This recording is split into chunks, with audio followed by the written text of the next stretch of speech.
Hello, little dreamers, and welcome to our cozy corner. Snuggle up in your warm blankets, close your eyes, and let's drift away to a magical place called the Whispering Woods.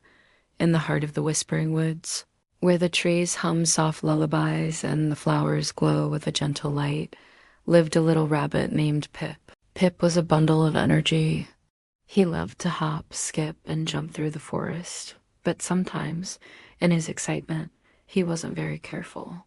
He'd zip past the elder badgers without a hello, trample on the delicate bluebells in his hurry, and sometimes even leave his toys scattered all over the mossy floor of his burrow. One sunny afternoon, Pip was playing with his favorite red ball. He kicked it high into the air, and it landed right in Mrs. Hoot's neat little nest. Feathers flew everywhere. Mrs. Hoot, the wise old owl, was very startled. "Pip," she said softly, her voice calm but firm, "my nest is my home. Please be more careful." Pip mumbled a quick sorry and scurried away, his ears feeling a little warm. Later that day, he saw Barnaby Bear trying to build a tower of shiny pebbles by the stream. Pip thought it would be funny to make a big splash.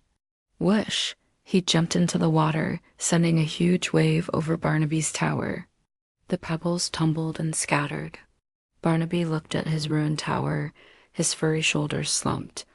"Oh, Pip," he sighed. "I worked so hard on that." Pip felt a pang in his chest. He hadn't meant to make his friend sad. Feeling a bit down, Pip hopped slowly back to his burrow. On his way, he noticed something he'd never seen before. The bluebells he had trampled on earlier were bent and broken. They looked so sad, unable to lift their heads to the sun. He remembered Mrs. Hoot's words about her nest being her home. He thought about Barnaby's disappointed face. He looked at his own burrow with toys left everywhere, and it suddenly felt messy and not very cozy. Just then, his grandmother, Grandma Willow, came to tuck him in.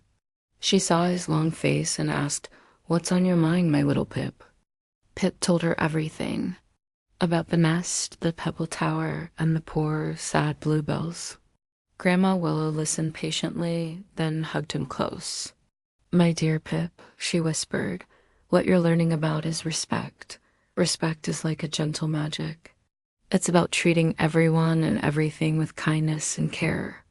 It's saying a cheerful hello to the badgers, walking carefully around the flowers so they can bloom, and helping a friend build his tower instead of knocking it down. It's even about taking care of your own home and your own toys," she continued. "When you show respect, you're telling the world, I see you and you matter. And the most wonderful thing happens, Pip. When you give respect, you get it back. The woods feel friendlier, your friends feel happier, and your own heart feels warm and full." Pip thought about her words. The next morning, he woke up with a new feeling. He started by tidying his burrow, placing all his toys neatly in their basket. Then, he hopped out and found some beautiful, sturdy twigs and helped Mrs. Hoot mend her nest. She gave him a thankful hoot that echoed through the trees. After that, he went to the stream and helped Barnaby Bear collect even shinier pebbles. Together, they built the tallest, most wonderful tower ever. Barnaby gave him a big, happy bear hug. On his way home, Pip was very, very careful not to step on any flowers.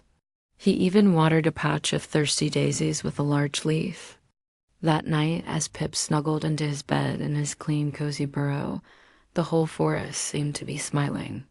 The trees whispered a sweeter lullaby, the stars twinkled a little brighter, and Pip felt a peaceful happiness he'd never felt before. He had discovered the gentle magic of respect. And with that happy thought, he drifted off into a deep, sweet sleep.